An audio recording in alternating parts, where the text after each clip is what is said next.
Welcome to Lex lectures. നമ്മൾ ഇന്ന് ഇവിടെ നോക്കുന്ന topic power of court to issue commission for examination of witness ആണ്. സെക്ഷൻ 319 ഓഫ് BNSS 2023 ആണ്.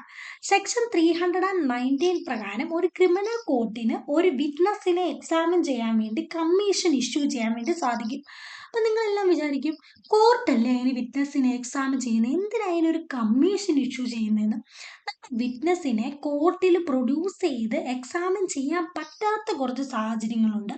ആ സാഹചര്യങ്ങളിൽ ക്രിമിനൽ കോർട്ടാണെങ്കിൽ ഒരു കമ്മീഷൻ ഇഷ്യൂ ചെയ്യും. എന്തിനു വേണ്ടിയാണ്?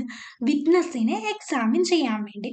അപ്പം ഏത് സാഹചര്യത്തിലാണ് ഒരു കോർട്ട് കമ്മീഷൻ ഇഷ്യൂ ചെയ്യുന്നത് എന്ന് നമുക്ക് നോക്കാം. രണ്ട് സാഹചര്യത്തിലാണ്. ഒന്നെങ്കിൽ നമ്മുടെ ഈ വിറ്റ്നസിന്റെ എക്സാമിനേഷൻ ജസ്റ്റിസ് ഡെലിവർ ചെയ്യാൻ വേണ്ടി വളരെ എസെൻഷ്യൽ ആണ്. അതുപോലെ തന്നെ വിറ്റ്നസിനെ കോർട്ടിൽ പ്രൊഡ്യൂസ് ചെയ്തിട്ട് എക്സാമിൻ ചെയ്യാൻ വേണ്ടി സാധിക്കുന്നില്ല.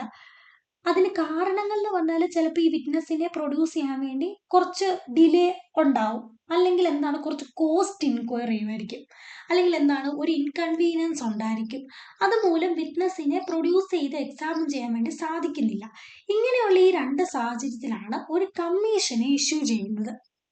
അതുപോലെ തന്നെ നമ്മുടെ പ്രസിഡന്റ് ഓഫ് ഇന്ത്യ അല്ലെങ്കിൽ vice president of India, governor of a state, administrator of a union territory, ഇവരെയൊക്കെ എക്സാമിൻ ചെയ്യുന്ന കാര്യത്തിലാണെങ്കിൽ ഇവരുടെ ഒന്നും അപ്പിയറൻസ് നമുക്ക് അറ്റൻഡൻസ് കമ്പൽ ചെയ്യാൻ വേണ്ടി സാധിക്കത്തില്ല. ഇങ്ങനെയുള്ള സാഹചര്യത്തിലും ഇവരുടെ എക്സാമിനേഷൻ കണ്ടക്ട് ചെയ്യാൻ വേണ്ടി ഒരു കമ്മീഷൻ ക്രിമിനൽ കോർട്ട് ഇഷ്യൂ ചെയ്യും. ഇനി അടുത്ത എക്സ്പെൻസസ് ഓഫ് ദ അക്യൂസ്ഡ് ആണ്.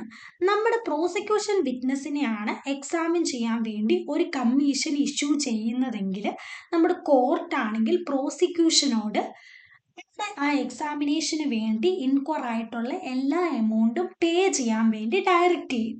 എല്ലാ എമൗണ്ട് എന്ന് പറഞ്ഞാൽ അക്യൂസ്ഡിന്റെ ലീഗൽ കോസ്റ്റ്, അതുപോലെ തന്നെ പ്ലീഡറിന്റെ ഫീസ്, ഇത് രണ്ടും കവർ ചെയ്തുകൊണ്ടുള്ള എമൗണ്ട് പേ ചെയ്യാൻ വേണ്ടി പറയും. പിന്നെ നമ്മുടെ ഇപ്പോൾ വിറ്റ്നസ് ആണെങ്കിൽ ഇന്ത്യയുടെ പുറത്താണ് ലൊക്കേറ്റ് ചെയ്തിട്ടുണ്ടെങ്കിൽ വിറ്റ്നസ് ലൊക്കേറ്റ് ചെയ്ത ആ ഏരിയയുടെ ജൂറിസ്ഡിക്ഷനിൽ വരുന്ന ചീഫ് ജുഡീഷ്യൽ മജിസ്ട്രേറ്റ് ആയിരിക്കും കമ്മീഷൻ. നമ്മുടെ chief judicial magistrate commission receive ആയി കഴിയുമ്പോൾ ഒന്നെങ്കിൽ ആ വിറ്റ്നസിനെ സമൻ ചെയ്യും, അല്ലെങ്കിൽ വിറ്റ്നസ് പ്രസന്റ് ആയിട്ടുള്ള ആ ലൊക്കേഷൻ വിസിറ്റ് ചെയ്യും. എന്നിട്ട് ഒരു വാറന്റ് കേസിലെ ട്രയലിൻ്റെ അകത്ത് ടെസ്റ്റിമണി റെക്കോർഡ് ചെയ്യുന്ന പോലെ തന്നെ നമ്മുടെ CGM ആണെങ്കിൽ ആ വ്യക്തിയുടെ ടെസ്റ്റിമണി റെക്കോർഡ് ചെയ്യും.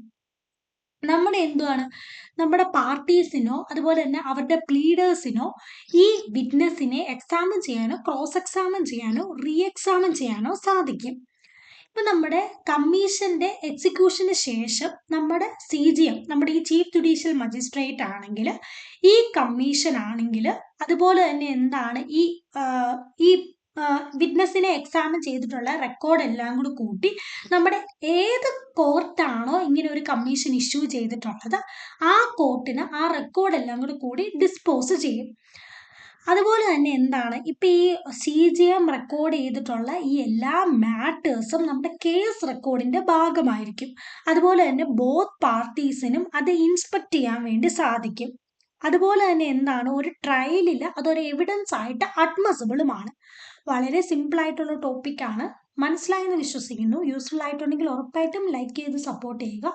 Subscribe let's lectures for more legal updates.